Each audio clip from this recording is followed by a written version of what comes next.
이번 북중미 월드컵 조별리그 탈락보다 더 공분을 사는 건 손흥민 등 황금세대 선수진으로도 이렇다 할 전술을 보이지 못했다는 부분입니다. 홍명보 감독의 재선임 과정을 포함한 축구협회가 근본 문제라는 지적도 나오는데요. 좀 더 자세한 얘기 나눠보겠습니다. 서형욱 축구 해설위원과 함께하겠습니다. 어서 오십시오. 네, 안녕하십니까. 네. 조금 전에도 저희가 영상으로 다시 한번 보여드렸습니다만 홍명보 감독의 사퇴 입장문, 위원님께서는 어떻게 들으셨습니까? 네, 보통 이제 사퇴라고 하면 굉장히 한 시대가 끝나는 거잖아요. 우리 대표팀의 하나의 어떤 기간이 종료가 되는 것이고, 특히 이제 월드컵이라는 엄청난 대회에서 성과를 못 냈기 때문에 일종의 좀 정리하는 자리가 돼야 되는데, 홍명보 감독이 본인이 스스로 정리해온 입장문을 제가 재보니까 104초더라고요. 104초 동안 일방적으로 읽고 기자들의 질문도 받질 않은 채 퇴장을 했습니다. 예. 상당히 좀 오만하고 많은 팬들에게 실망감을 안겨준 그런 104초였던 것 같습니다. 예, 이게 뭐 설명이 앞설 수 있는 상황은 아니다라고 직접 얘기를 하면서 설명보다는 책임을 말씀드리겠다 했지만 또 너무 설명이 없었던 게 아닌가 이런 생각도 들더라고요. 맞죠. 예. 네. 그리고 이제 책임이라는 단어와 사퇴를 동일시하는 게 있는데 보통 책임지고 사퇴하면 될 거 아니냐 이런 마인드잖아요. 그러니까요. 그러니까 임기 동안에는 본인이 하고 싶은 대로 혹은 주변에서의 어떤 조언이나 여러 가지 어떤 분석이나 학습이나 이런 것들을 제대로 하지 못한 채 성과를 내질 못했고 성과를 못 내면 책임을 다한다는 의미의 사퇴하면 된다라는 마인드 자체가 굉장히 좀 올드하고 결국 그 긴 시간 동안 본인에게 주어졌던 모든 책임을 다하지 못한 채 사퇴만으로 책임을 다했다라고 생각하는 것처럼 보여서 너무 좀 안타까운 그런 통보, 그러니까 기자회견도 아니고요, 그냥 사퇴 통보였죠. 예. 그렇다면 이제 홍 감독의 추후 행보는 어떻게 될 것인가 궁금한데 사실 이제 두 번의 월드컵 사령탑을 모두 이제 처참한 성적표를 받아들었고 그리고 이번에 선임이 될 때는 기존에 있었던 프로팀과의 갈등도 있었잖아요. 앞으로 그렇죠. 행보 어떻게 보십니까? 일단 좀 비근한 사례가 있는데요. 지난 2024년 그 파리 올림픽 당시에 황선홍 감독이 올림픽 대표팀을 이끌고 올림픽 본선 진출에 실패를 했습니다. 그 당시만 해도 많은 사람들이 당분간 그래도 휴식기를 갖지 않겠나 싶었는데 뭐 거의 휴식기 없이 또 대전 하나시티 감독으로 복귀를 했거든요. K리그로. 홍명보 감독의 심리를 정확히 모르겠습니다만 뭐 본인이 원한다면 언제든지 복귀는 할 수 있는 것이 또 축구계의 그동안의 관행이었기 때문에 본인이 감독을 계속 한다고 하면 그렇게 뭐 오래 쉬지 않을 수도 있겠다는 생각은 듭니다. 예. 지금 홍 감독의 이번 선임 그 과정에 과연 정당성이 있었는가 이 부분은 사실 수년 전부터 계속 문제 제기가 되었던 부분이잖아요. 이제 명장으로 알려져 있는 외국의 그 감독들이 전략까지 가지고 와서 네. 프레젠테이션까지 했는데도 홍 감독이 선임이 된 것으로 알고 있는데 그 당시의 상황을 좀 돌이켜 보자면 뭐가 문제였다고 보십니까? 일단 그 감독을 선임하는 데 있어서 국적부터 정하고 가는 게 상당히 좀 우리나라 그 축구협회에서 감독을 뽑는 방식이 굉장히 기묘한 부분인데 어쨌든 그 당시에는 외국 감독이냐 국내 감독이냐를 놓고 많은 고민을 했던 걸로 알고 있고 처음에는 외국인 감독 쪽으로 가닥을 잡아가던 흐름도 있었습니다만 국내 축구인들 중심으로 그 당시에 우리가 그 클린스만 감독이 경질됐던 결정적인 계기인 아시안컵 4강에서 4강전을 앞두고 우리 선수들 간에 충돌이 있었잖아요. 그런 것 때문에 이제 대표팀 내에 기강을 잡는 게 중요하다. 이게 화두로 떠오르면서 국내 감독으로 방향을 잡고 국내 축구인들 중에서는 이제 홍명보 감독이 저격이다 해서 이제 선임을 하게 된 것인데 홍명보 감독은 그때 1차적으로 거절을 했다고 합니다. 근데 거절을 했음에도 불구하고 협회에서 간절히 원해서 본인이 부임을 했고 그런 얘기를 굉장히 오랜 시간 했습니다. 선임 과정에서의 불공정성 여부를 떠나서 감독이 자신이 이 대표팀 감독 오는 것 자체를 굉장한 희생이자 봉사라고 생각을 하는 그런 마인드로 출발을 했기 때문에 어떻게 보면 출발 시점부터 좀 많은 게 좀 꼬여 있었던 그런 방증이 아닌가 싶습니다. 저도 그때 기억이 나는 게 그 외국 감독들은 선수들이 그 적응에 좀 어려움이 있다라는 식의 얘기가 나왔던 것 같은데 우리 선수들 중에 해외파가 몇 명인데 지금 그런 얘기를 하는 거 이런 생각이 들었었거든요. 네. 그러니까 우리가 좋은 선수들이 많이 배출이 되고 뭐 일본에 비해서는 수적으로 적을지 몰라도 굉장히 좋은 선수들이 많은 유럽 리그, 해외 리그에서 경험을 쌓고 있습니다. 다만 거꾸로 지도자들 같은 경우에는 경력도 그렇고 경험도 그렇고 상당히 좀 부족하고 우물 안에 갇혀 있는 경향이 많고요. 여전히 그 풀이 상당히 좁거든요. K리그만 해도 계속해서 돌려막기식의 감독 선임이 이어지고 있고요.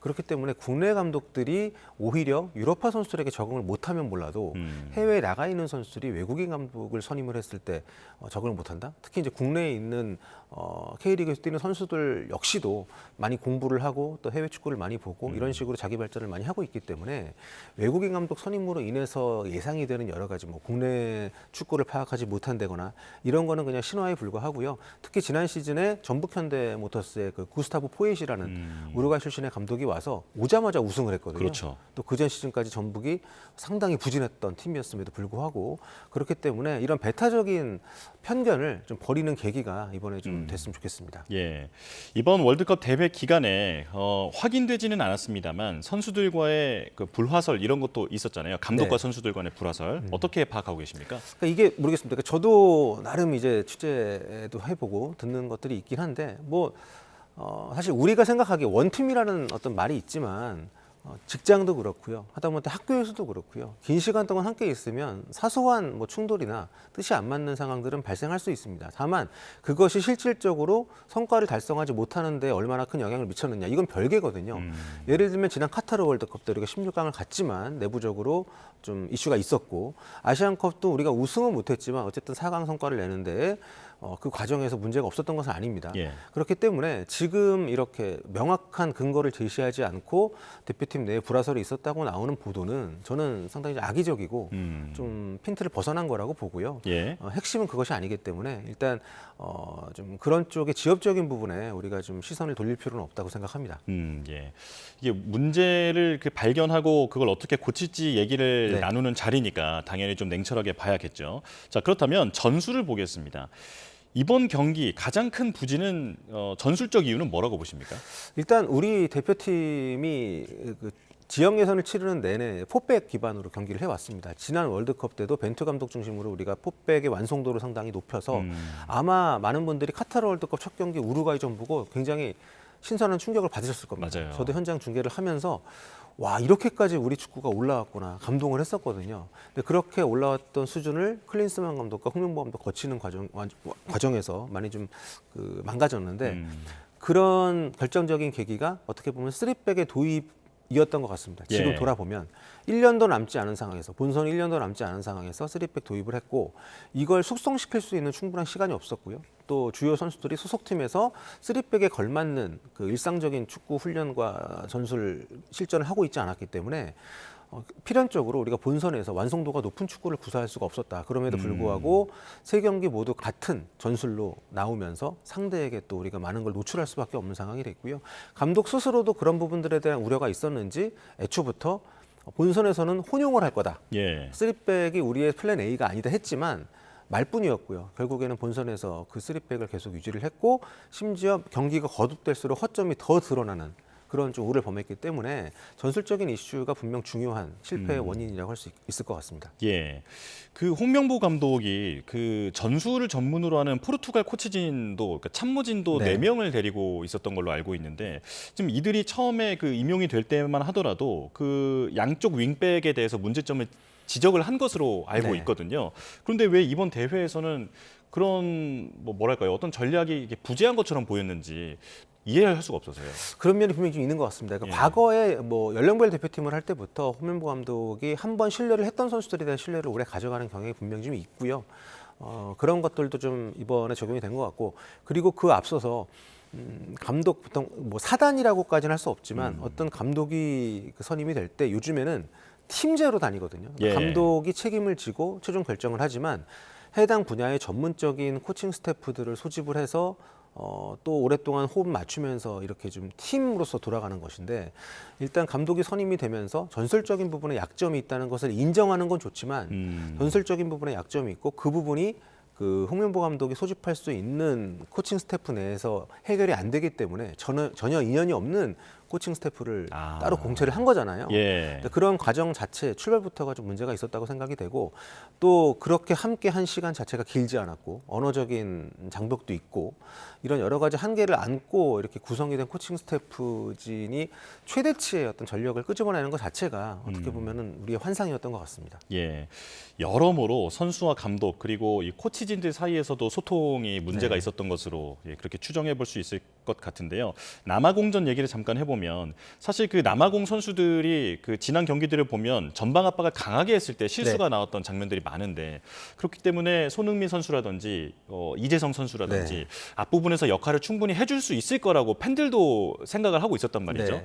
하지만 선발에서 제외를 했습니다. 어떤 이유가 있었다고 보십니까? 그러니까 선발에서 그러니까 특히 이제 손흥민 선수 같은 경우는 붙박이거든요. 월드컵 본선에서는 한 번도 이제 교체로 나온 적이 없었고 특히 월드컵 준비하는 내내 홍명보 감독 체제에서조차 주전으로 뛰었던 선수인데 이런 선수를 선발에서 제외를 한다고 하면 전략적인 보관이 분명 있었어야 되거든요.